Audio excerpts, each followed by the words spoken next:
Oke, puji nama Tuhan. Selamat malam teman-teman semua. Malam. Oke, malam ini berbeda dari Mayo Premier biasanya ya teman-teman. Kita malam hari ini mau belajar dari seorang profesional yang luar biasa sekali background pendidikan dan pengalamannya.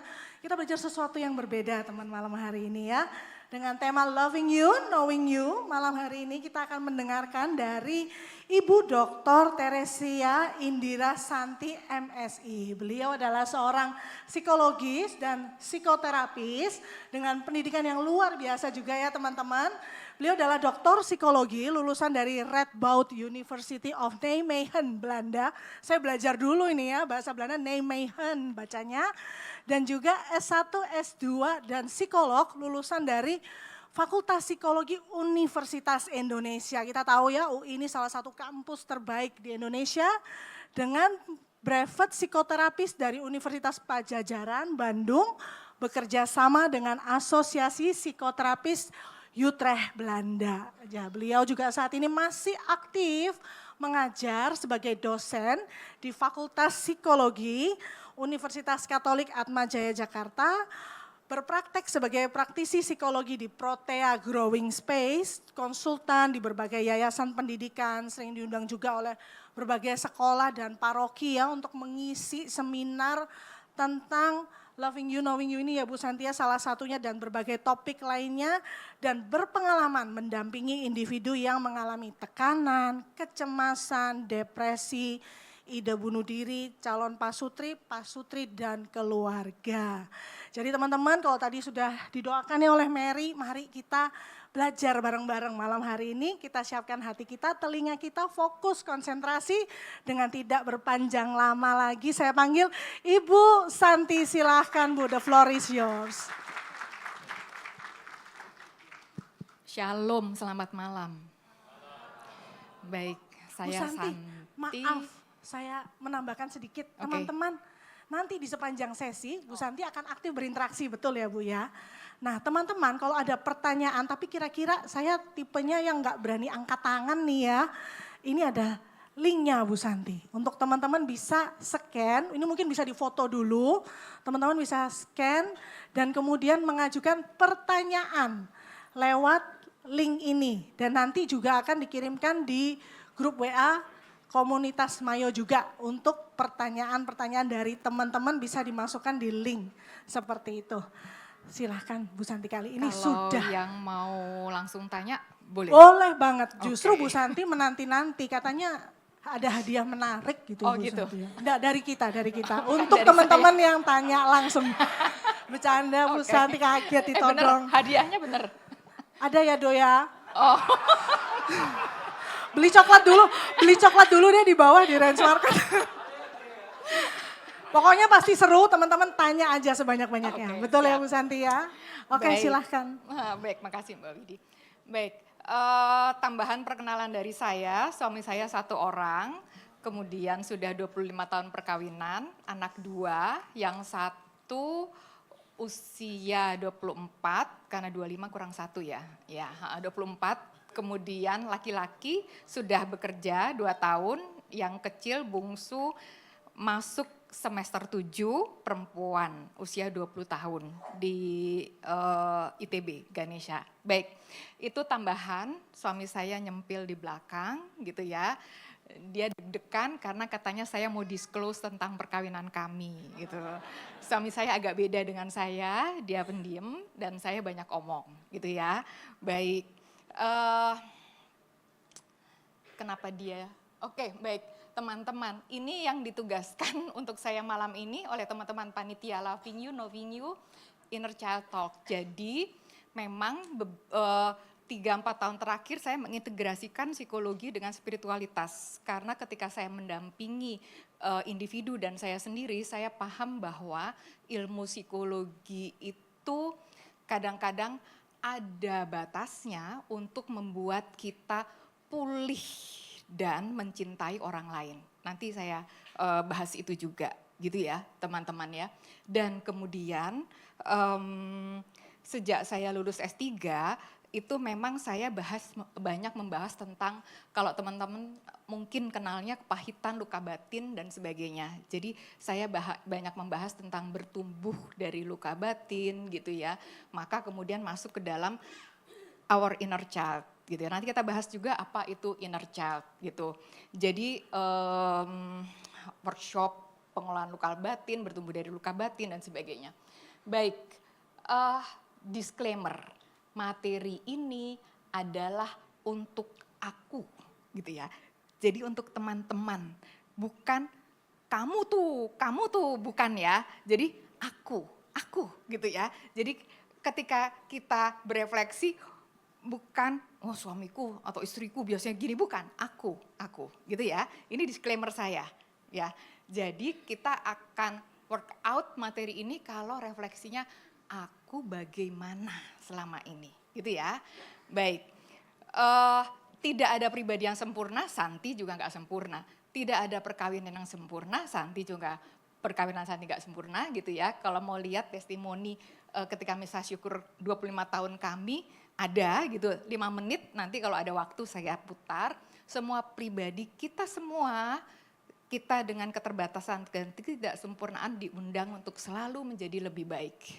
Dan gitu ya, semua pribadi kita semua bisa berlatih menjadi lebih baik gitu. Menjadi lebih baik dalam hidup kita.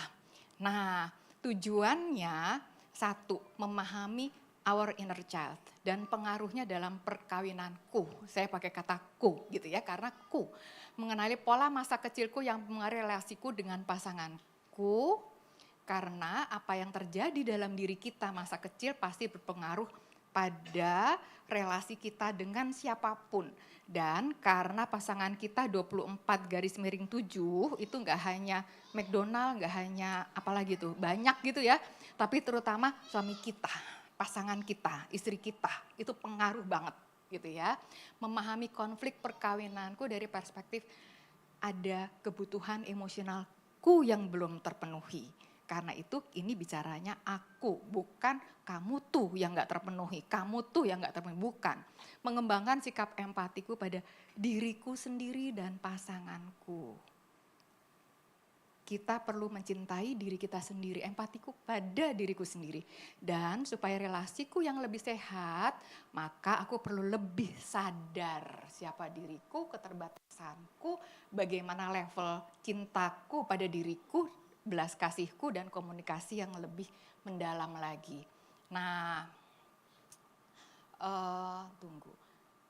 Saya sekarang tanya pada teman-teman, mengenal diriku atau mencintai diriku lebih dahulu?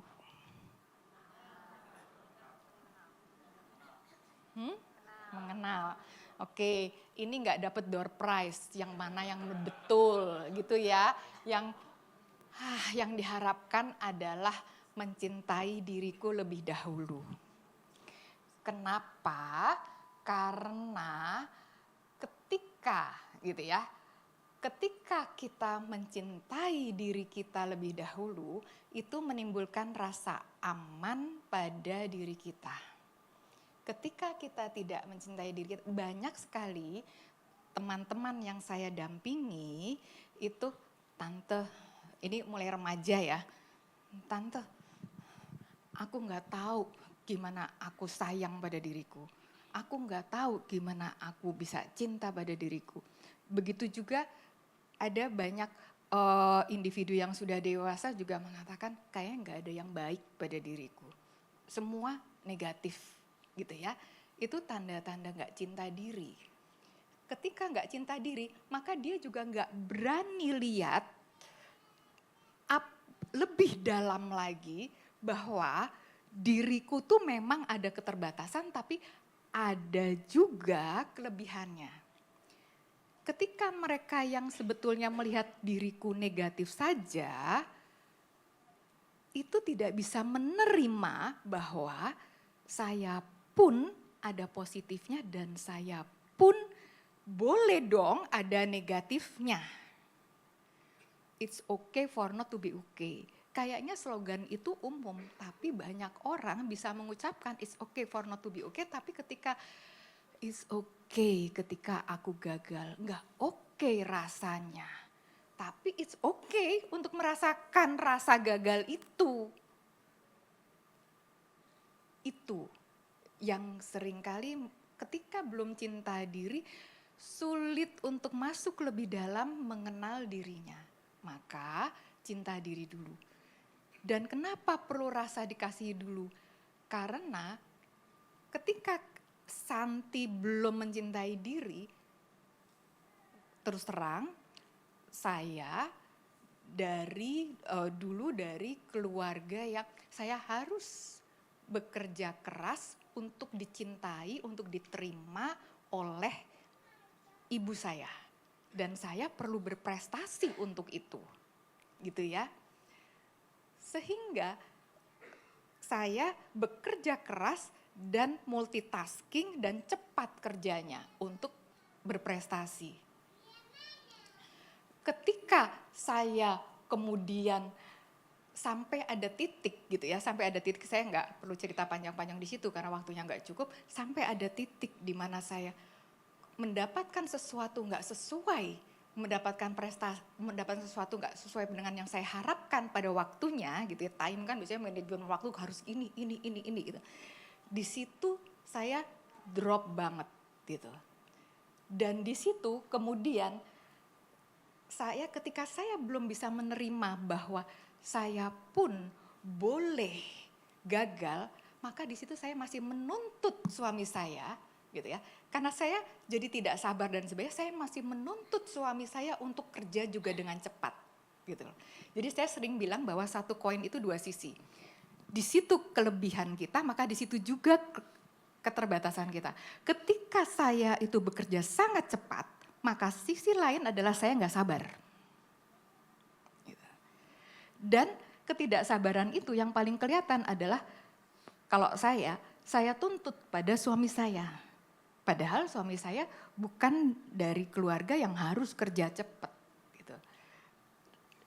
Suami saya dari keluarga yang ibunya pencemas sehingga mendikte dia, menyuruh-nyuruh dia sehingga dia terbiasa tunggu maminya gitu ya. Jadi awal-awal perkawinan kami klop banget. Saya yang biasa cepat gitu ya, dikte-dikte gitu ya. Dia nunggu-nunggu, barulah di tahun kelima perkawinan kami saya merasa lelah. Kalau teman-teman yang ikut MRT, saya juga pembuat tim. Saya waktu itu di KOMKK, KAJ, saya tim pembuat materi MRT, di situ saya sharing juga gitu ya. Dan masih dipakai videonya, itu waktu kami, rambut saya masih hitam waktu itu. Tapi masih dipakai sampai sekarang.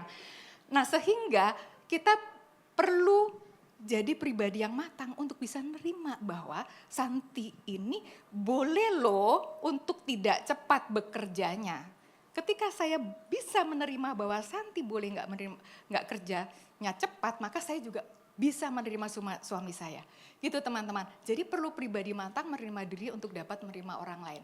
Itu clue-nya gitu ya. Saya boleh di stop kapan saja untuk kalau ada teman-teman mau bertanya. Tapi karena waktu, mohon maaf, saya juga boleh untuk mengatakan pada teman-teman ditunda nanti dulu. Gitu ya, karena mungkin materinya akan berlanjut menjawab pertanyaan teman-teman. Pengalaman dicintai Allah membuat diri kita aman. Ketika teman-teman merasa dikasihi dan sebagainya, maka meditasi, worship gitu ya. Ketika sesuatu membuat teman-teman merasa aman, merasa nyaman, connect sama Tuhan, itu membuat kita sangat merasa aman. Ketika kita merasa aman, kita masuk ke dalam diri kita yang lebih dalam. Di situ kita berani melihat, mengenali diri kita. Jadi cinta dulu, mengasihi diri kita sehingga kita aman, baru mengenali diri kita dengan keterbatasan kita. Dan ternyata diri kita juga terbatas, terluka. So it's okay for not to be okay. Tapi tetap diri kita tersayang dan tercinta. Kenapa? Karena Tuhan sudah menerima diri kita apa adanya. Tuhan sudah mencintai diri kita apa adanya. Sehingga walaupun kita terluka, terbatas, tetap tersayang dan tercinta, gitu ya. Itu yang perlu diingat sehingga ketika kita konflik dengan pasangan, kita tidak menuntut pasangan apa-apa. Karena kita sudah menerima diri kita apa adanya, kita sudah mencintai diri kita apa adanya, kita tetap mencintai diri kita.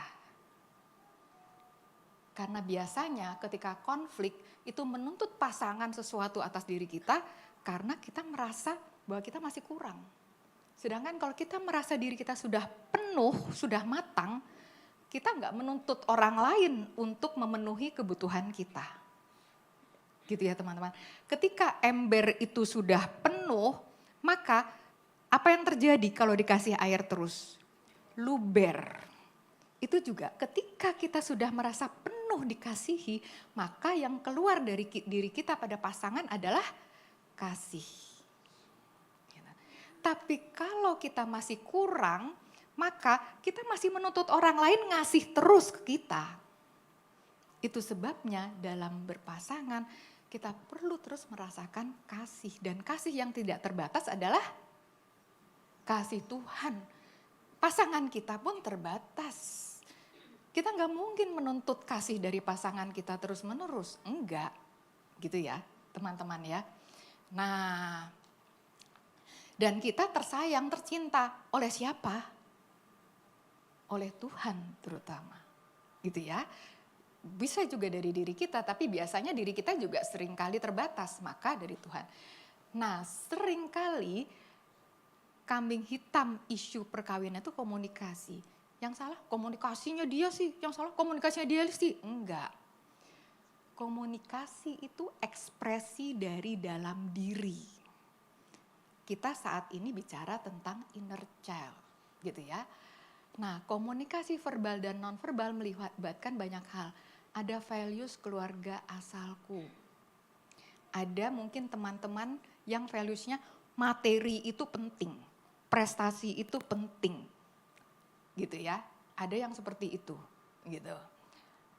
Pengalaman masa kecil, ada yang biasa diasuh oleh orang tua yang misalnya mendikte, mengontrol atau membiarkan atau mengabaikan, gitu ya.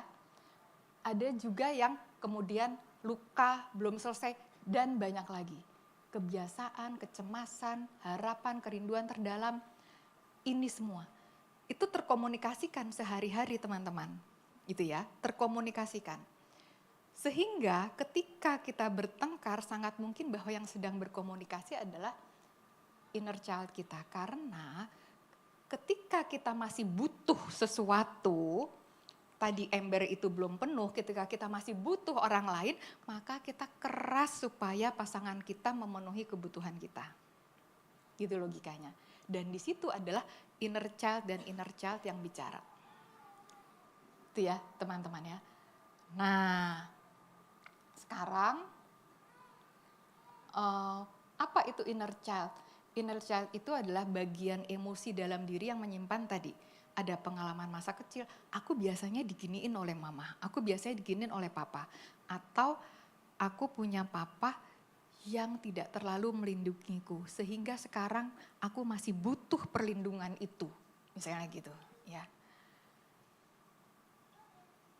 Aku pernah dimarahin oleh mama sehingga suara perempuan yang seperti ini itu membuat aku kacau deh. Begitu istriku mulai marah-marah, udah deh gitu ya. Langsung dia juga terpicu gitu kan. Mungkin ada suami yang seperti itu. Cara kita belajar memandang diri sendiri. Aku memandang diriku berharga hanya kalau berprestasi. Banyak sekali individu seperti ini. Ya. Ada mahasiswa yang dia depresi ketika dapat A-. Karena sebelumnya A semua. Kalau saya ngomong ke temennya, sombong banget sih dia mbak. Gitu ya. Terus ya dia memang begitu memandang dirinya sendiri. Dia ngerasa baru kemudian berharga kalau dapat pujian. Itu juga banyak sekali. Gitu ya. Banyak orang yang tanpa sadar dia sangat berusaha menyenangkan orang lain sampai tidak terlalu memperhatikan kepentingannya. Pleasing others. Karena kita diasuh kalau kamu mementingkan kepentingan dirimu, maka kamu egois. Gitu kan? Padahal tidak. Gitu. Kepentingan kita sama pentingnya dengan orang lain. Kalau perintah Tuhan apa? Kasihilah sesamamu manusia seperti mengasihi dirimu sendiri. Acuannya tuh ya diri sendiri juga gitu ya. Itu jadi enggak. Tapi karena kita di dunia timur perlu orang lain. Coba deh teman-teman. Ketika anak kita misalnya, anak kita salam, ada orang, terus kita nyuruh anak kita salam gitu, kasih salam atau ada yang bilang salim gitu ya. Terus anak kita nggak mau, yang dimarahin siapa? Anak. Kasihan anaknya. Padahal itu orang dewasa yang lebih paham kan. Anak-anak bisa aja nggak mau, kenapa yang dimarahin adalah anak kita, yang anak kecil gitu loh. Gitu ya. Jadi kadang-kadang kita nggak fair loh sama anak-anak. Gitu ya. Jadi itu membuat anak-anak tuh memandang dirinya itu mudah sekali merasa bersalah. Ketika anak-anak diasuh dengan reward dan punishment, aku baru dapat hadiah kalau aku berhasil, maka itu juga yang membuat dia memandang Tuhan. Saya harus berdoa supaya Tuhan mengabulkan permohonan saya. Dan mengabulkan permohonan saya sama dengan saya merasa diberkati Tuhan. Tuhan mencintai saya. Kalau Tuhan nggak mengabulkan permohonan saya, Tuhan nggak ngasih berkat ke saya. Jadilah itu kalau ujian gereja itu penuh. Gitu ya. Itu. Jadi anak-anak tuh sulit sekali merasakan Tuhan itu penuh kasih karena orang tua juga membiasakan memberikan reward dan punishment, bukan menerima mereka apa adanya. Kalau orang tua menerima mereka apa adanya, sangat mudah mereka merasakan Tuhan itu penuh kasih karena mereka sudah dikasihi. Itu ya teman-teman. Cara kita memandang dunia, ya kalau kita terbiasa reward punishment, maka dunia juga penuh dengan reward punishment, ketakutan, kecemasan. Relasi dengan orang tua seperti figur Tuhan, nah ini berkaitan dengan figur orang tua, figur penting lainnya. Inner child bukan berarti kita kekanak-kanakan, tapi jejak pengalaman masa kecil yang masih hidup dalam diri orang dewasa. Kita semua punya inner child, kita semua punya inner child. Kita semua tidak ada yang sempurna. Orang tua kita tidak sempurna, kita juga sebagai orang tua tidak sulit untuk menjadi sempurna. Gitu ya. Ada orang tua yang sering datang ke saya, Bu Santi, saya takut ini anak saya sekarang gimana ya, tolong di-assess gitu ya.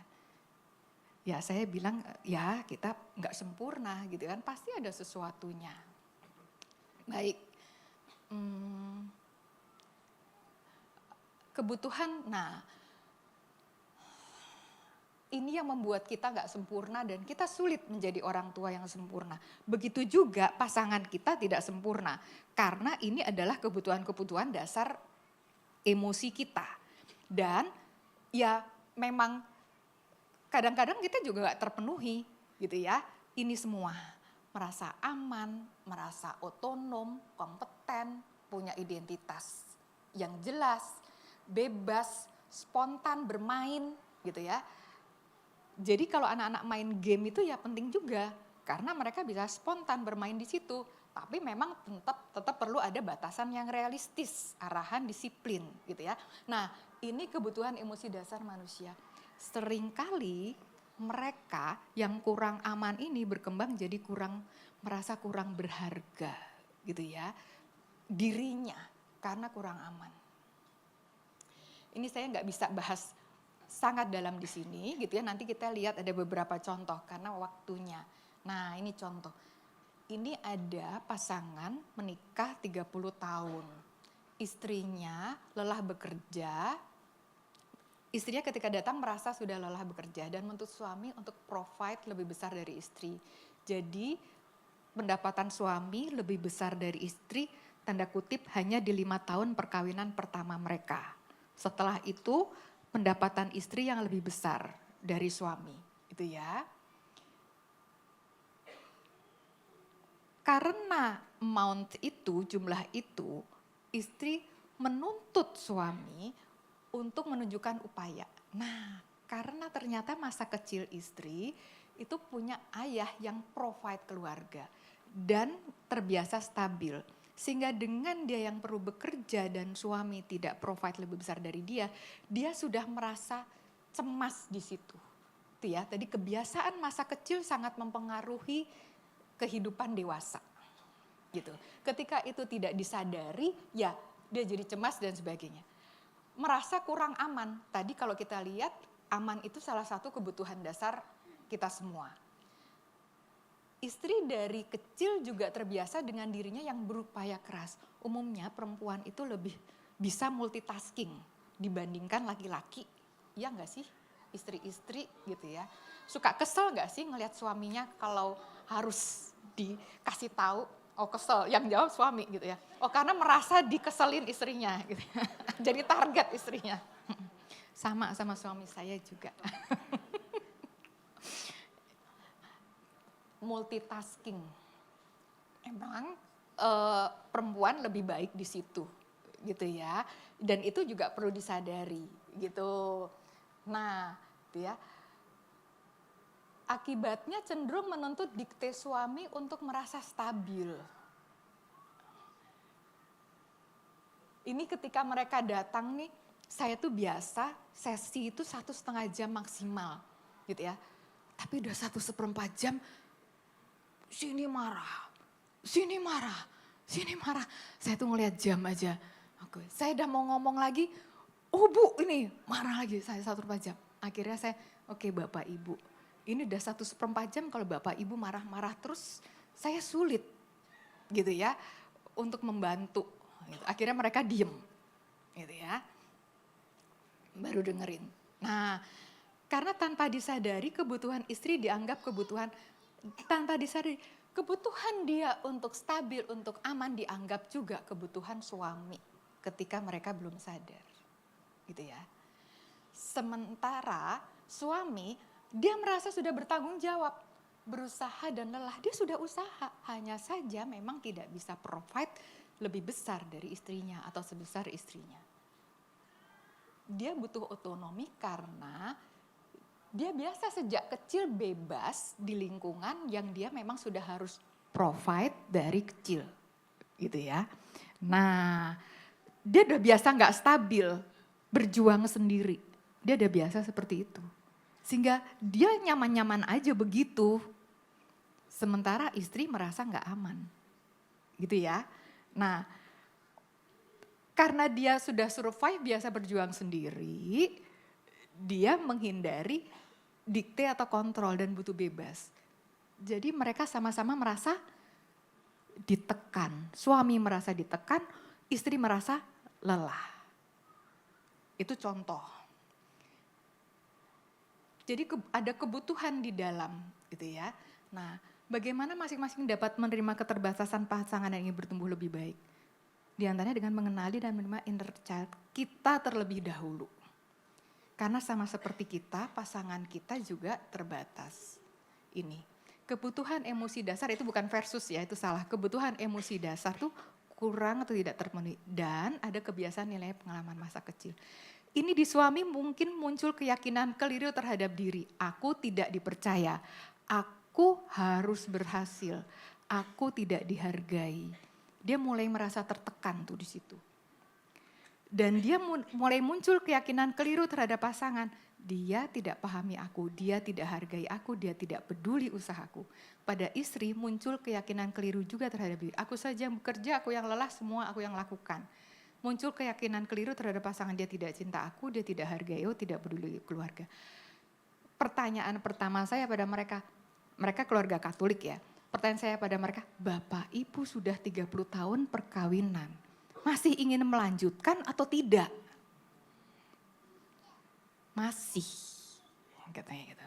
Masih, oke. Kalau masih, kalau marah-marah begini terus sudah sekian puluh tahun marah-marah seperti ini terus masih akan melanjutkan marah-marah seperti ini terus, gitu kan? Mereka diem. Terus gimana caranya, Bu Santi? Ya, Saya mengajak mereka mengenali inner child mereka, kebiasaan mereka. Setelah mereka mengenali, mereka masih marah-marah loh. Tuh makanya kamu harus gini, gitu ya.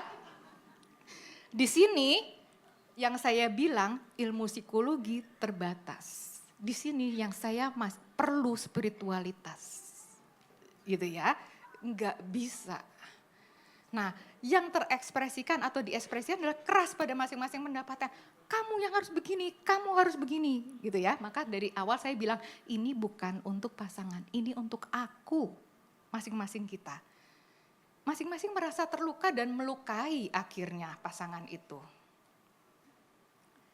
Yang berkomunikasi bukan orang dewasa yang fleksibel. Fleksibel itu adalah salah satu karakteristik healthy adult. Fleksibel. Fleksibel untuk menerima kadang-kadang pasangannya begini. Kadang-kadang pasangannya begitu gitu ya. Ini perkawinan lain lagi, suami cerdas, datang dari keluarga sangat memperhatikan akademik, pendapatnya dianggap penting dari kecil. Maminya menganggap dia penting gitu ya. Introvert.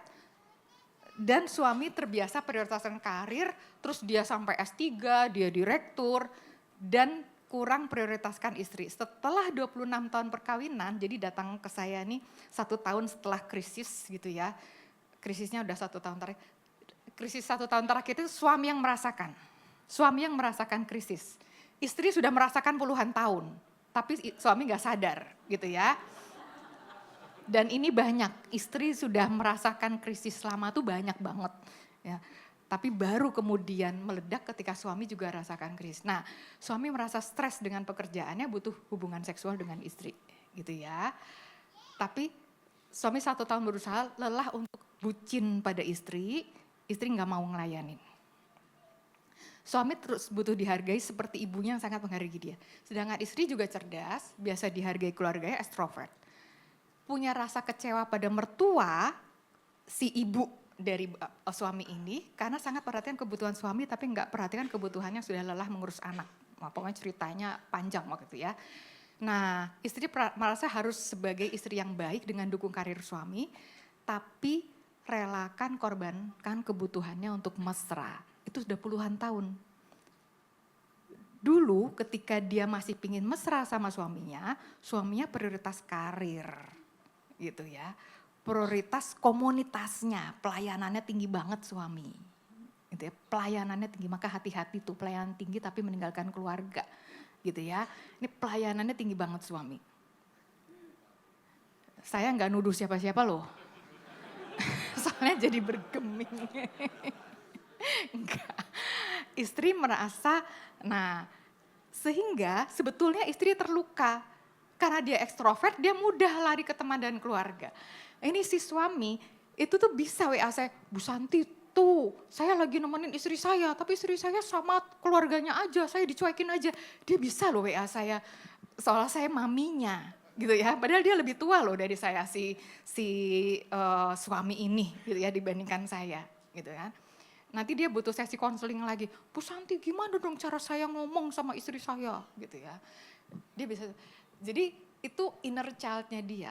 Sementara si istri juga sudah terluka gitu. Paham nggak teman-teman bagaimana inner child bekerja? Itu ya. Baik. Jadi inner child juga terekspresikan tidak disadari atau diekspresikan bisa juga disadari dalam komunikasi verbal dan non-verbal. Jadi mungkin yang berkomunikasi inner child kita atau yang bertengkar itu adalah inner child kita. Gitu ya. Nah, yuk sekarang kita refleksi. Bukan pasangan yang sembuhkan luka tapi diri kita sendiri. Kasihi diri kita sehingga pasangan kita juga berkontribusi beri rasa aman. Jadi tolong teman-teman sebentar aja gitu ya. Sebentar aja, waktu saya 10 menit lagi ya. Sebentar aja, lihat aja nih scanning. Apa sih yang sering saya terpicu? Nah inner child itu mudah kita telaah ketika kita sering terpicu. Sering tersinggung, bukan hanya oleh pasangan. tapi juga oleh rekan kerja atau oleh anak bahkan. Gitu ya. Atau oleh anak. Saya mulai paham inner child saya ketika anak saya kelas 6 SD dulu. Saya marah-marah ke dia dulu waktu dia kelas 6. Kelas 5 bukan, kelas 5 SD. Karena waktu itu dia ingin masuk SMP yang sulit katanya. Sehingga saya mempush dia, katanya kamu mau masuk ini, katanya kamu masuk ini, kok belajarnya kayak gini gitu ya. Itu inner child saya tuh yang bekerja. Karena saya di-push prestasi gitu. Gitu ya. Nah itu. Apa situasi yang paling mudah muncul? Dikritik, diabaikan, ditolak, dibandingkan? Kapan sehingga saya merasa, nah ini diantaranya. Gitu ya teman-teman ya. Diantaranya. Dan mengasihi diri berarti mengasihi diri itu sehat. Bukan egois, memperlakukan diri sebagaimana kita memperlakukan orang yang kita kasihi. Mengasihi diri dengan mengenali kebutuhan kita. Ini diantaranya juga untuk teman-teman refleksi. Gitu ya. Diantaranya waktu kecil saya paling sering merasa apa? Paling membutuhkan apa? Paling sering saya merasa seneng kalau dipeluk. Gitu ya. Kalau ada orang memuji misalnya, membutuhkan pelukan. Sampai hari ini saya masih merindukan gitu ya. Waktu saya di Belanda saya baru sadar tuh gitu ya. Waktu saya komunikasi erat sama suami saya. Kenapa kalau saya ngobrol sama profesor yang ini, kok kayaknya saya seperti gimana gitu ya, seneng banget dengernya. Suami saya bilang kagum, tapi setelah saya telah, oh gitu ya. Itu ada masa kecil di mana saya sangat butuh bimbingan pria yang lebih tua waktu itu, gitu ya, dari ayah saya, gitu. Sehingga waktu itu saya, kenapa saya seperti ini, gitu ya, itu inner child kita. Nah, bahwa diri kita juga terbatas, terluka, tapi tetap tersayang dan tetap perlu dicintai. Ini mengenali kebutuhan kita. Nah, sekarang knowing your partner, mengenal pasangan yang sudah hidup bersama kita selama bertahun-tahun. Sama seperti kita, pasangan kita juga terbatas. Cara ngomongnya kenapa kamu begitu, tetapi apa yang membuat hal ini begitu berat bagimu? Gini teman-teman intinya. Saya orang yang memang kerja cepet, sementara suami saya enggak gitu ya. Jadi kelihatan banget kalau kami nyetir, saya bisa 120, 130, suami saya 100 ya. Sehingga kalau kami perlu cepat pergi biasanya saya yang nyetir gitu ya. Gitu. Tapi ketika saya kemudian suami saya bilang sabar napa sih gitu ya. Nah, di sini saya mencontohkan, di sini adalah bagi saya bertumbuh kalau saya melatih kesabaran. Paham nggak teman-teman? Saya bukan harusnya nuntut suami saya untuk ini, tapi saya akan bertumbuh kalau saya melatih kesabaran saya. Karena inner child saya itu yang membiasakan saya untuk bekerja keras. Gitu ya.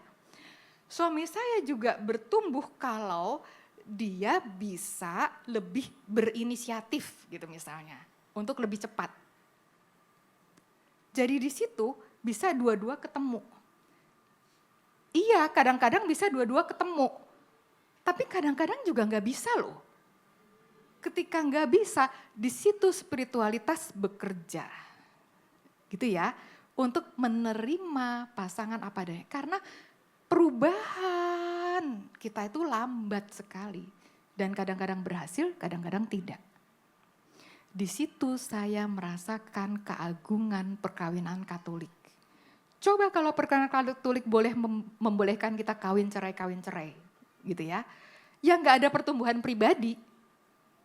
Karena kita perlu terus merawat perkawinan ini, maka disitulah pertumbuhan pribadi masing-masing dari kita.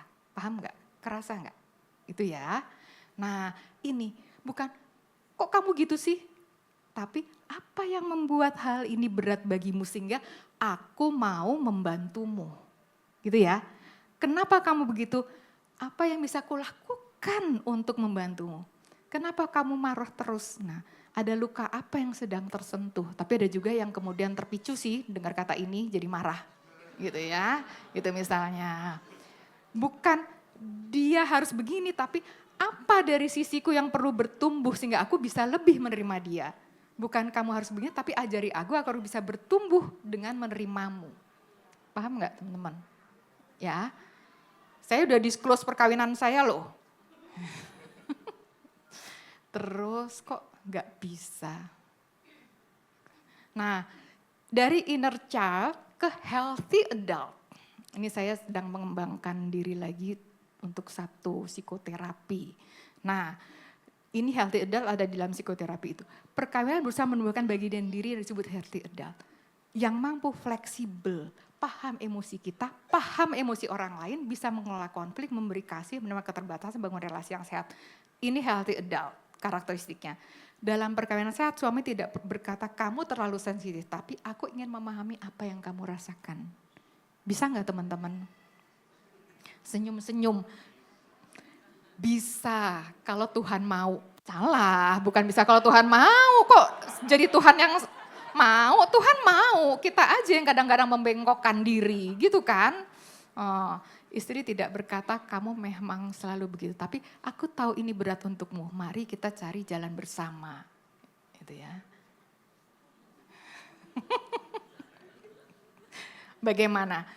Apa yang membuat Bapak berat sehingga tertawa? Itu ya. Oke, loving and knowing terus didalami sepanjang hidup. Aku belajar menerima diriku, itu alurnya. Loving bukan akhir dari knowing. Aku berani mengenal dirimu apa adanya, karena knowing bukan syarat mutlak untuk loving. Dan kemudian aku memilih mengasihimu dalam proses pertumbuhan kita bersama. Sadari, suami kita juga bertumbuh, kita juga bertumbuh. Kita bertumbuh, suami kita juga sedang bertumbuh. Itu ya. Dan terus saling memperdalam sepanjang hidup. The simple secret of love is to let the beloved be free. Berani enggak? To let the beloved be free. The simple secret of love. Gitu ya. Bebas, dia mau ngapain. Bebas. Pasangan jadi cermin. Kalau Santi sudah marah sama suami, saya berarti, Tuhan, aku harus bertumbuh menjadi lebih sabar. Gitu ya. Gitu. Luka kita, kebutuhan kita, ketakutan kita, dan kemudian kapasitas kita untuk bertumbuh. Perkawinan bukan hanya perjalanan mencintai pasangan, tapi perjalanan mengenal diri dan bertumbuh melalui pasangan. Amin enggak? Setuju ya? Jadi ya, oke. Kita bertumbuh terus kok. Nah, ini ada testimoni video tapi enggak keburu. Video Misa Syukur 25 tahun perkawinan saya. Sekarang kan teman-teman sudah dapat kartu ya, masing-masing pasangan kartunya beda. Bener kan? Beda kan? Dibaca. Dibaca dulu, coba tolong dibaca. Masing-masing beda, tolong dibaca. Itu tentang cinta. Itu tentang cinta. Kalau ada yang belum dapat, teman-teman bisa angkat tangan di tempat ya, akan dibantu untuk dibagikan. Itu waktu itu souvenir Misa Syukur kami. Ya, satu orang satu, bukan satu pasang satu. Buat teman-teman yang belum dapat boleh terus angkat tangan ya, silahkan. Dan suami dan istri beda. Iya, satu orang satu. Silahkan yang belum dapat bisa angkat tangan dan teman-teman bisa bantu bagikan dengan cepat.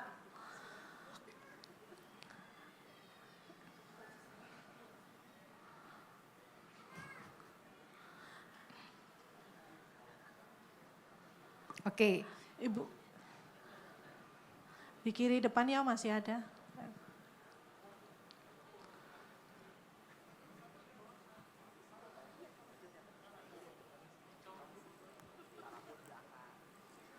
Masih ada? Oke. Panitia nyetak berapa? Siska cetak berapa biji sih Siska? Cetak berapa pis? 2000. Oh, 2000. Canda ya. bersama malaikat-malaikat di surga ya. Oke. Adakah yang mengafirmasi rasa atau pendapatmu dari si kartu-kartu itu? Kalau nggak salah ada 8 variasi kartu.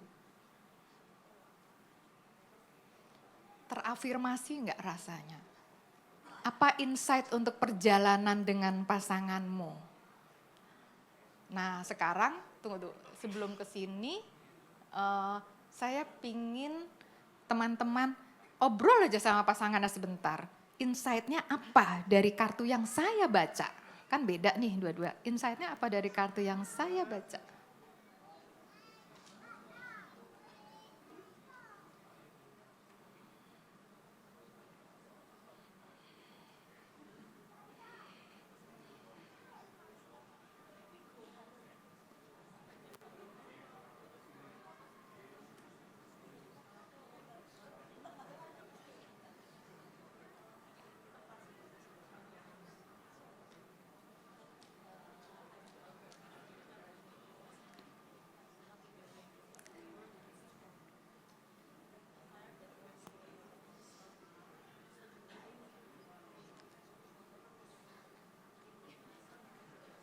Kalau mau bahasa Indonesianya ada di IG saya. Waktu itu panitia nggak mau nyetak yang bahasa Indonesia soalnya. Saya udah terjemahkan di IG saya.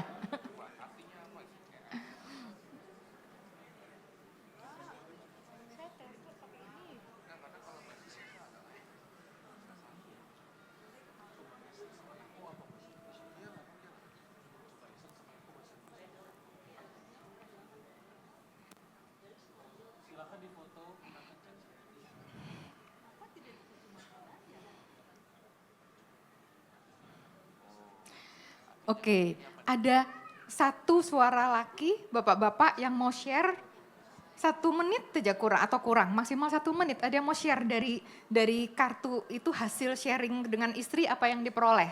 Dari kartu dan sharing dengan istri apa yang diperoleh? 1 menit maksimal, bapak-bapak. Ada yang mau share? Ada? Ada yang berani sharing? Atau suara perempuan, ibu-ibu dulu, silakan Bu. Ini sudah sharing dengan Bapak. Mau istrinya sharing, Pak, bersedia? Oh, oke. Ya, dari kartu yang didapat, ya, selamat malam semuanya. Malam. Dari kartu yang didapat itu saya poinnya yang love is not about control, it's about surrender. Jadi kayak kita kan jalan 10 tahun pernikahan Juli ini. Terus kayak love is not about control, it's about surrender. Jadi kayak melepaskan yang tadi kayak poinnya Bu Teresia. Jadi kayak kita membebaskan gitu ya, melepaskan memberikan kebebasan pada pasangan. Nah itu kalau di saya juga udah pernah bilang sama dia. Jadi kalau perempuan itu titik baliknya ketika dia menikah. Kalau dia menikah dapat suami yang tepat, dia seperti burung yang terbang tinggi. Tapi kalau dapat suami yang tidak, ya maksudnya kurang gimana ya belum balance ya gitulah. Jadi dia seperti burung dalam sangkar, jadi kayak terputahkan sayapnya gitulah. Dan saya bersyukur sih saya dapatnya yang terbaik buat saya. Yeah. Terima kasih, masing-masing bisa dengan interpretasinya. Oh dikasih Delphi. Oke, suara bapak-bapak, mungkin kalau bapak-bapak bukan Delphi ya. Siapa? Bawa-bawa ada yang mau share hasil sharing dengan istrinya? Enggak nunjuk-nunjuk kayak anak SMA ah. Siapa yang mau share bapak-bapak? Ada? Ayo. Bersedia? Oh ada nih, ada sebentar. Ya, selamat malam. Ya, saya dapat kartunya yang intinya mengenai quality time ya. Jadi love itu bukan kepemilikan, bukan possession, tetapi presence, kehadiran. Ya, dimana saya butuh pasangan untuk bisa melakukan sesuatu, tetapi ya saya melakukan sesuatu bersama pasangan gitu. Dan ya saya memutuskan untuk melakukan apapun gitu kayak makan sama pasangan atau tidur sama pasangan atau apa ya kan gitu ya. Semuanya gitu. Jadi kasih itu lebih ke kehadirannya. Baik, makasih. Tepuk tangan Bapak dan Ibu dan Bapak. Baik. Teman-teman ada 8 versi kartu dan semuanya tentang cinta gitu ya. Semoga menguatkan teman-teman dan memberikan insight, mengafirmasi. Jadi ini perjalanan alur pembicaraan malam ini, mencintai diri kita lebih dahulu karena pengalaman dicintai Allah membuat diri kita aman dan jujur mengenali diri kita. Ketika kita merasakan kasih, jadi merasa aman dan diterima. Maka kalau kita meditasi bisa masuk lebih ke dalam, kita worship bisa masuk lebih ke dalam gitu ya. Kita merasa aman diterima, itu memang membuat kita makin jujur ketika kita tenang gitu ya. Kita terbatas, terluka tapi juga tersayang dan tercinta. Sama seperti pasangan kita juga terbatas. Karena kita sama-sama terbatas, maka inilah perkawinan Katolik yang agung, bertumbuh dalam kasih yang lebih matang untuk kita mau bertumbuh dengan menerima pasangan kita, mengenal diri dan sehingga dengan demikian kita mengenal diri dan orang lain semakin dalam. Gitu. Loving me deeper, knowing me and then heal myself. Dengan kita mengenal diri kita, maka kalau Thomas Merton mengatakan mengenal diri yang sejati makin ke dalam membuat diri kita tahu bahwa kita tuh ada sisi positif dan sisi negatif juga. Loving you, deeper knowing you and then loving us. Nah, membangun perkawinan itu menjadi ruang aman bagi dua pribadi untuk tumbuh bersama. Perkawinan merupakan karya Allah, kita bekerja sama dengan Allah, Allah menjadi bagian dari tim kita. Ketika saya mengenal diri saya lebih dalam, maka saya akhirnya tahu saya punya keterbatasan. Dan saya lebih bisa bertumbuh kalau saya menerima pasangan saya, yaitu dengan mengasihi dia dengan lebih bebas. Gitu ya. Maka akhirnya saya ngelihat bahwa itu cara Allah untuk mengasihi kita berdua. Ketika saya melihat mengenal pasangan kita lebih dalam. Oke, ini tadi saya cerita tentang pasangan yang 30 tahun menikah. Yang marah-marah, 1/4 jam marah-marah. Akhirnya gimana Bapak Ibu akan melanjutkan perkawinan ini kalau tetap keras? Mereka diam. Bapak Ibu udah pernah dengar gak ada serenity prayer? Apa itu Bu Santi? Saya kasih ini, saya terjemahkan. Oh itu ya, terus akhirnya mereka doakan itu selama seminggu katanya. Sampai ke pertemuan berikutnya, itu membuat mereka lebih tenang. Karena ya grant to us the serenity of mind to accept that which cannot be changed. Courage to change that which can be changed. And wisdom to know the one from the other. Gitu ya, through Jesus Christ our Lord. Itu perkawinan, menerima. Ada sesuatu yang gak bisa diubah, tapi berani untuk mengubah kalau bisa kita ubah. Tapi bijak untuk mengetahui beda dunia. Ya menerima, gitu ya, menerima gitu. Gak bisa nuntut terus, Nah, gitu ya. Terus kemudian, tunggu, kok ini dia belum? Oh udah terakhir. Baik, ada pertanyaan teman-teman. Pas jam 20, jadi gimana dong? Oke, ada pertanyaan dari Ibu Popo dan Ibu. Baik, silakan. Selamat malam. Kebetulan ya, nggak tahu deh. Nggak ada yang kata kebetulan kalau kata Tuhan. Saya adalah muridnya Mbak Santi sekian puluh tahun yang lalu. And which is dia hari ini bukan Mbak Santi yang dulu. Oh, yes. Ya Mbak Santi yang dulu adalah Mbak Santi yang jutek. Gitu. Yang jutek dan beberapa teman skripsinya susah selesai gitu ya. Disclaimer, sorry. Ketika dulu 3 tahun pertama saya di Atma Jaya, saya belum heal. Yes. Yes, aku bilang belum. Tapi kita udah beberapa kali bertemu dan saya melihat Oke. transformersnya. Pertanyaan saya adalah, Mbak, bagaimana kita ketika ingin mencintai diri, berarti kan semakin kita mencintai diri, menurut aku, berarti aku akan semakin mengenal inner child aku. Tapi kan ada beberapa inner child yang begitu pahit, begitu melukai. Yang mungkin setelah tanpa sadar sudah terkubur. Dan aku pikir itu baik-baik saja. Tapi ketika aku ingin sembuh, berarti aku harus bersedia membuka luka itu dan mungkin kembali terluka. Apakah ada tools lain bagaimana aku tahu bahwa Tuhan begitu mencintai kita. Oke, baik. Selain itu apa lagi yang aku harus lakukan untuk lebih berani Baik, baik. bertemu dengan inner child saya? Baik, terima kasih pertanyaan. Saya jawab satu persatu ya. Gini, jadi ini intermezzo sebentar. Jadi ketika saya kan lulusan UI, ke Atmajaya.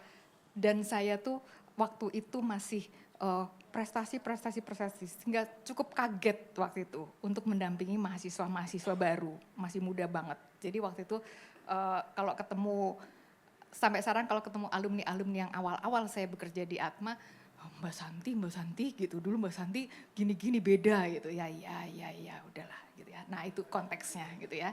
Maka saya semua isi seminar materi saya adalah juga integrasi pertumbuhan diri saya. Gitu ya teman-teman, luka batin dan sebagainya, kemudian jadi orang tua Katolik, itu semua adalah saya bukan hanya psikologi untuk Anda, tapi psikologi juga untuk saya. Baik, kembali pertanyaan Popo. Gini, ketika saya mendampingi, tidak hanya mendampingi juga mereka yang gangguan mental, gitu ya teman-teman, mental illness, itu mereka yang mental illness itu traumanya sangat dalam, dan mereka bisa mental illness-nya itu adalah coping dari sesuatu yang sangat sakit untuk mereka. Sehingga mereka perlu menampilkan coping itu adalah si mental illness-nya. Termasuk narsis, termasuk kompulsi, termasuk PTSD gitu ya. Dan kalau kita yang tidak kita belum atau kita tidak masuk mental illness gitu ya, nggak apa-apa loh mental illness gitu ya, jangan kemudian gimana gitu ya. Kalau kita yang tidak termasuk kategori itu pun kita dengan trauma, itu memang ada sesuatu yang sangat menyakitkan yang belum siap kita rasakan. Itu kita pendam ke bawah. Jadi kita tuh ada kayak gunung es, iceberg gitu ya, yang paling ada 3 bagian, paling atas itu yang disadari, tengah itu setengah sadar, paling bawah tidak disadari. Peristiwa sehari-hari yang menyenangkan ya kita terima disadari, yang tidak menyenangkan masuknya ke bawah, tidak disadari. Sehingga di situ seperti benang kusut. Benang kusut itu munculnya meledak bisa dengan marah-marah, bisa dengan depresi, jadi self blaming dan sebagainya, bisa juga dengan avoidance, alkohol, senang kerja, senang belanja dan sebagainya. Gitu ya. Nah, kalau kita merasa belum aman, maka kita juga belum siap untuk membongkar apa yang kita pendem. Maka tadi kalau Popo pakai kata harus tidak ada yang harus. Itu ketika saya mendampingi seseorang untuk membongkar di dalam dirinya, itu apakah dia mau atau tidak, siap atau tidak. Tapi saya selalu bilang, ketika sudah overwhelm, bilang, oke Bu, udah cukup sampai sini dulu pertemuan kita sekarang. Udah, saya juga nggak berani untuk masuk ke dalam lagi. Karena itu membongkar sesuatu yang di dalam, kalau dipaksa keluar, itu bisa sangat terganggu.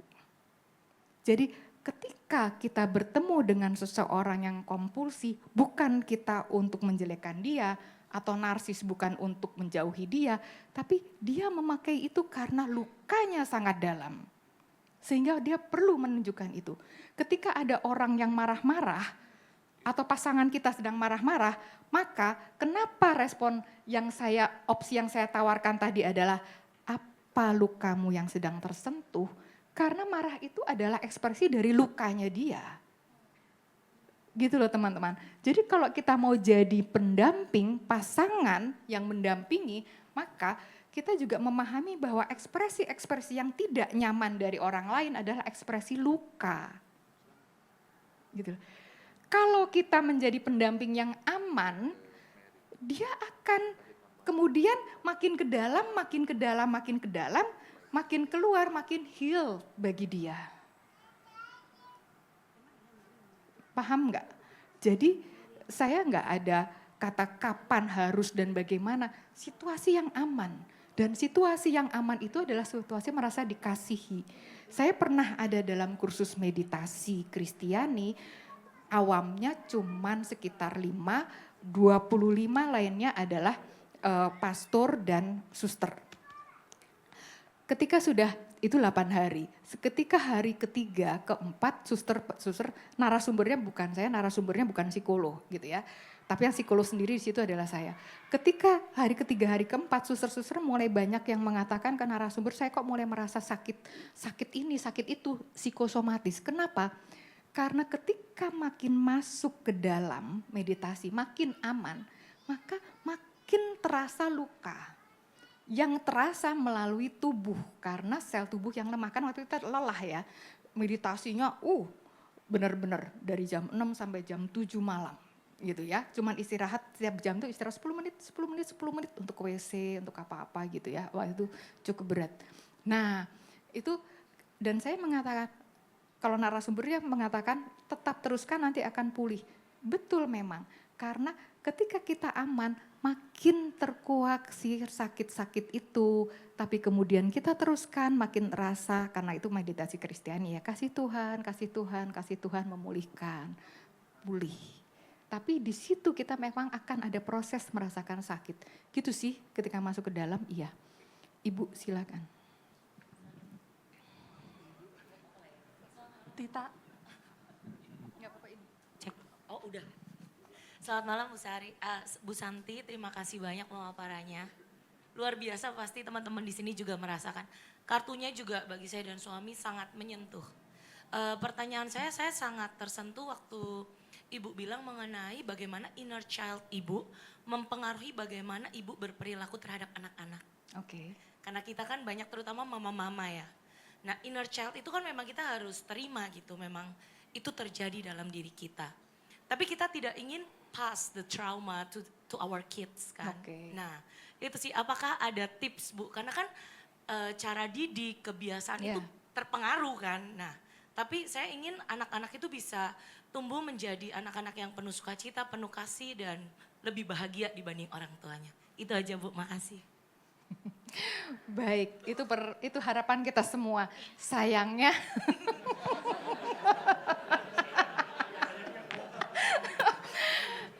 kalau anak kita berikan semua gitu ya, anak kita tidak akan merasakan jatuh dan krisis dan mereka tidak akan bangkit. Itu aja sih poinnya sih Bu. Kalau ini ada teori psikologi, Erik Erikson mengatakan bahwa individu itu memang antara setiap tahap perkembangan ada krisis di setiap tahap perkembangan dan krisis itu antara kutub negatif dan kutub positif. Tapi kalau setiap orang dapat kutub positif, dia tidak akan merasakan bagaimana krisis dan bangkit. Gitu ya. Saya pernah punya klien umur 50 tahun. Dia benar-benar tidak pernah jatuh krisis. Dan dia bingung setengah mati. Jadi ketika anak kecil jatuh dia gampang bangkit lagi kan. Bayangin ketika sudah besar, gemuk, jatuh berdebum, gampang gak ngangkat badannya? Enggak, gitu aja Bu, gitu ya. Tapi ketika gitu ya, maka yang penting itu bukan menjaga anak untuk dapat semua, enggak. Tapi yang penting itu ada, teman-teman bisa googling nanti, parents emotion coaching, gitu ya. Coach emosi anak. Oke nak, mama tadi salah. Kamu rasanya pasti nggak suka, mengecewakan untuk kamu. Mama minta maaf. Itu misalnya. Jadi satu, di acknowledge emosi anaknya. Kamu pasti mau marah sama mama. Mama tadi udah salah, gitu ya. Mama harusnya gini, gini, gini. Mama minta maaf. Itu misalnya gitu ya. Atau kalau orang lain, guru ini ya, guru marah. Ada orang tua, kamunya juga salah sih. Itu anak udah sakit hati tuh. Aku cerita, dia nggak akan mau cerita lagi ke orang tuanya. Gitu. Itu kalau saya dengar dari remaja, mama papa nggak ngertiin aku. Gitu ya, itu kalau kalimat mereka tuh, papa mama nggak ngertiin aku. Gitu. Nggak usah takut Bu, anak saya yang pertama SMA kelas 2 pulang, mama tolong bayar psikolog. Gitu ya, mama boleh nggak ngobrol sama psikolognya? Boleh, ya saya telepon, oh masalah dia percintaan, udah. Dia nggak nanya ke saya. Anak saya yang kecil, 3 SMP, mama corong cariin psikolog. Oke. Setelah selesai, mau yang mana? Oh sebelum mau yang mana Dek? Ini gitu kan. Yang ini mah, oke. Setelah selesai, mama boleh nggak ngobrol? Boleh gitu kan. Dia cuman perlu psikolog untuk jadi perantara ngomong tentang macam-macam dan akhirnya sama mamanya.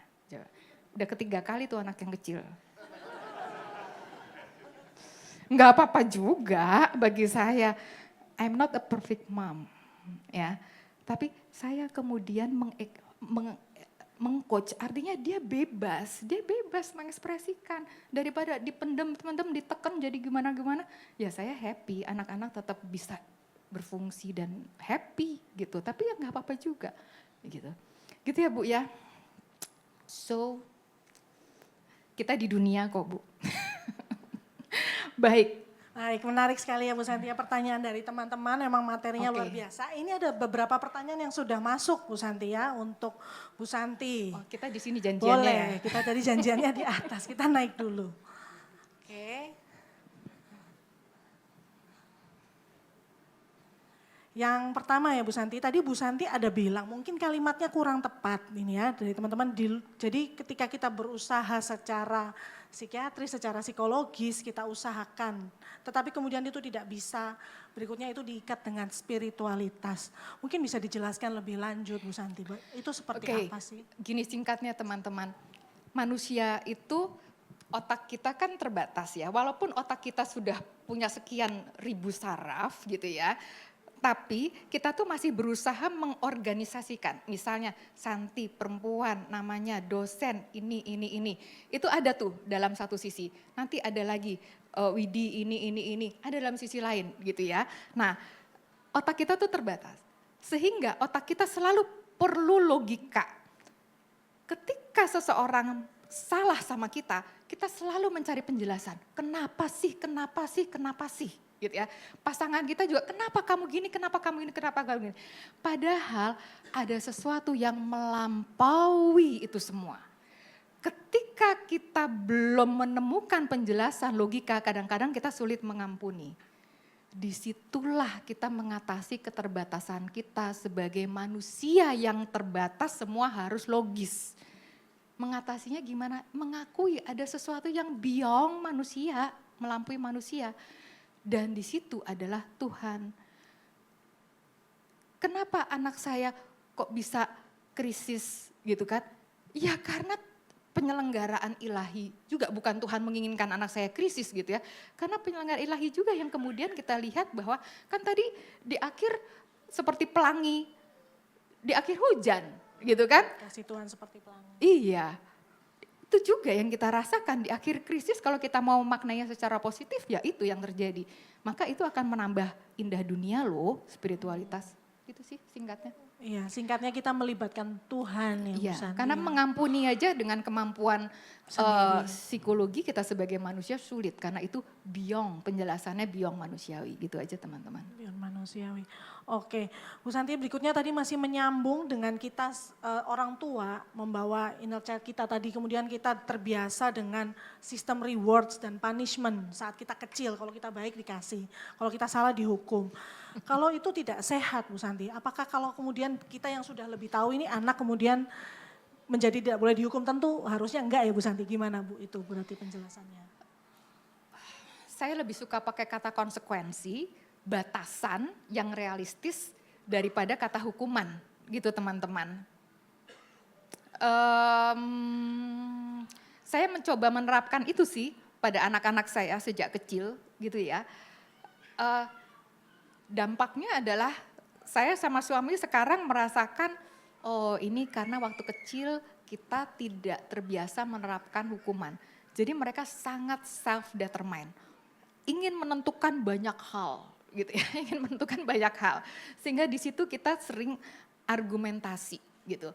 Tapi ya ternyata baik-baik saja tuh gitu ya. Jadi ada batasan-batasan realistis, baiknya kamu gini, kasih opsi-opsi yang banyak dan biarkan dia membuat keputusan-keputusan gitu. Biarkan mereka membuat keputusan-keputusan. Ketika gini, kita tetap ada batasan, artinya batasan itu diberikan sebelum kejadian. Maka yang penting adalah kita buat perencanaan, ajak mereka berdiskusi, dan kemudian apa saja opsi yang bisa kamu ambil dan kamu milih yang mana, bertanggung jawab terhadap opsi itu. Kalau mereka akhirnya tidak bertanggung jawab, kita ajak diskusi lagi. Ini suara remaja ya, ini hasil studi saya, suara remaja. Saya merasa diterima papa mama ketika mereka mengatakan bahwa, ketika mereka tidak mengatakan bahwa tuh kan mama papa bilang apa, gitu ya. Kalau mama papanya bilang tuh kan mama papa bilang apa, itu mereka merasa down banget. Dan saya merasa diterima papa mama ketika saya salah, tidak mengikuti papa mama dan mereka tetap membantu saya. Itu kalimat mereka tuh, gitu ya. Jadi bukan dihukum, bukan, tapi tetap membantu saya walaupun saya salah, gitu. Gitu sih. Tapi peneguran tetap dilakukan ya Bu Santi ya, gimana nih? Pembicaraan. Jadi kalau saya mungkin kalau anak-anak tegur itu takut ya, tapi pembicaraan gitu. Pembicaraan tetap dilakukan. Itu tadi apa yang membuatmu sulit melakukan itu. Gitu ya. Apa yang membuatmu masih melakukan itu. Apa yang papa mama perlu lakukan untuk membantumu. Ini klien saya tadi siang bilang gitu. Dia tanya, Bu Santi kalau kita nyuruh anak kita untuk tidur jam 10 malam, boleh kan? Kita harus tegas kan, kita marahin. Saya tanya, marahinnya gimana Bu? Marahinnya ya saya di sebelahnya, dia udah risih nanti. Di sebelahnya aja, dia masih main game sampai jam 10 malam. Nanti jam 10.15 dia juga terus tidur karena risih gitu kan. Oh kalau di sebelahnya boleh, Bapak Ibu tetap sabar ada di sebelahnya sampai dia risih sendiri, setelah dia mau tidur ya dipeluk cium, itu boleh gitu. Baik, jadi zaman sudah berubah ya teman-teman ya. Kita berbicara, kita menetapkan batasan dan membicarakan konsekuensinya ya. Jadi bukan dimarahi, ditegur seperti itu. Tapi teman-teman ya gini ya, pengalaman saya, merasakan nggak Tuhan itu tahan banting gitu ya. Tuhan itu tempat curhat. Kita bisa curhat ke Tuhan kalau merasakan ada tempat curhat juga. Gitu sih. Yes, setuju teman-teman. Saya juga belajar banget nih Bu Santi ya. Karena saya termasuk ajar gitu ya kalau salah. Oke. Oke, pertanyaan berikutnya ya Bu Santi ya. Tadi kan mungkin sedikit menyambung pertanyaan dari Bu Popo. Kalau Bu Popo kan kalau kita tahu kita punya inner child ternyata masih ada yang lain. Tapi ini gimana Bu kalau kita posisinya ngeblank nih. Ya saya juga have no idea ya kenapa saya suka seperti ini, kenapa saya suka nggak terima kalau dia gini.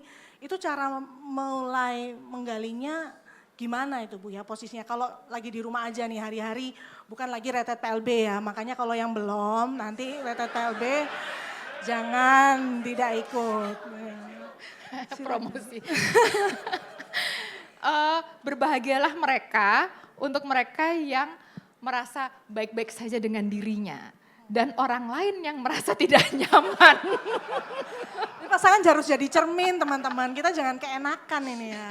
Karena memang ada banyak orang begitu. Orang lain pasangan kita yang gak nyaman tapi ada yang merasa dia baik-baik aja. Sampai kapan? Kalau penyelenggaraan ilahi ya ketika Tuhan mengatakan waktunya untuk dia siap berubah, tertegur. Gitu sih, gitu ya. Karena ketika dia belum siap, ya sampai kapanpun orang ini biasanya nggak mau datang konseling loh. Karena merasa, ya kamu yang salah, ya kamu aja yang ngerasa harus konseling, kamu yang harus gini. Ya itu juga sering saya alami. Gitu ya. Jadi yang konseling ya pasangannya aja. Memang jadinya saya menguatkan pasangan saja. Gitu. Itu memang bisa sangat sangat terjadi ya. Tapi kalau dia sudah mulai Bu, kayaknya ini nggak mungkin kan, kayak it takes two to tango. Kenapa bisa terjadi keributan ini? Karena kita saling seperti itu ya Bu ya. Tapi dia mau mulai cari tahu, sebenarnya dia nge-blank, tapi dia pengen cari tahu kelemahan, kekurangan, kemudian baik. apa yang Ya, yang dia tidak saya sadari. yakin ya kalau teman-teman yang hadir di sini yang ikut acara-acara gini itu biasanya memang sudah biasanya minimal ada willingness untuk merawat perkawinan sehingga mulai dari masing-masing pribadi gitu ya. Tapi gini, kalau teman-teman masih belum paham inner child, mulainya itu tadi dari saya tuh mudah tersinggung kapan, saya tuh mudah marah kalau apa, saya itu menuntut pasangan apa, saya tuh sangat rindu kalau apa, atau saya tuh gini, ini mohon maaf ya, saya itu bisa jatuh selingkuh pada figur yang seperti apa, gitu ya, atau kayaknya ada figur ini yang sering membuat saya tertarik di luar istri atau suami saya. Itu inner child bekerja. Gitu ya. Jadi pertanyaan-pertanyaan seperti itu direfleksikan. Itu misalnya demikian. Atau saya paling kesel sama pribadi seperti apa. Itu inner child tuh. Gitu. Oke, itu diantaranya. Pertanyaan lanjutannya Bu, kalau dengan setelah mengidentifikasi dengan pertanyaan-pertanyaan tadi kecenderungan saya seperti apa, setelah saya mengetahui dan saya ingin sembuh, apakah dengan penyadaran itu kemudian otomatis sembuh atau seperti apa itu Bu Santi? Gini, ketika saya menganalogikan dengan batu. Mohon maaf ini kok dingin banget ya, saya mulai menggigil. Tolong Bapak AC kita, Bapak asing. Saya mulai menggigil. Ketika inner child itu saya analogikan dengan batu. Kalau batu itu di dalam tanah, kita nggak bisa lihat, suatu saat kita bisa tersandung. Jadi kalau kita nggak tahu inner child kita apa, suatu saat kita bisa meledak marah gitu ya. Tapi ya kalau kita kesandung jatuh, kita langsung lari lagi, ya kita nggak akan, suatu saat kita bisa jatuh lagi gitu ya. Tapi kalau kita mau menggali inner child kita, itu seperti batu itu kita angkat dari tanah, kita lihat sehingga kita bisa zigzag menghindari atau kalau bisa kita ambil batu kita buang. Gitu aja sih, gitu ya. Jadi dengan menyadari hal itu, batunya muncul, kita Bisa zigzag menghindari atau kita buang. Kita buang. Aku tahu nih pasti marah kalau dia lambat, ya udah aku jangan marah nih. Pokoknya kalau ada kelambatan terjadi, Aku jangan sabar. marah. Berarti sabar. Gitu tadi ya.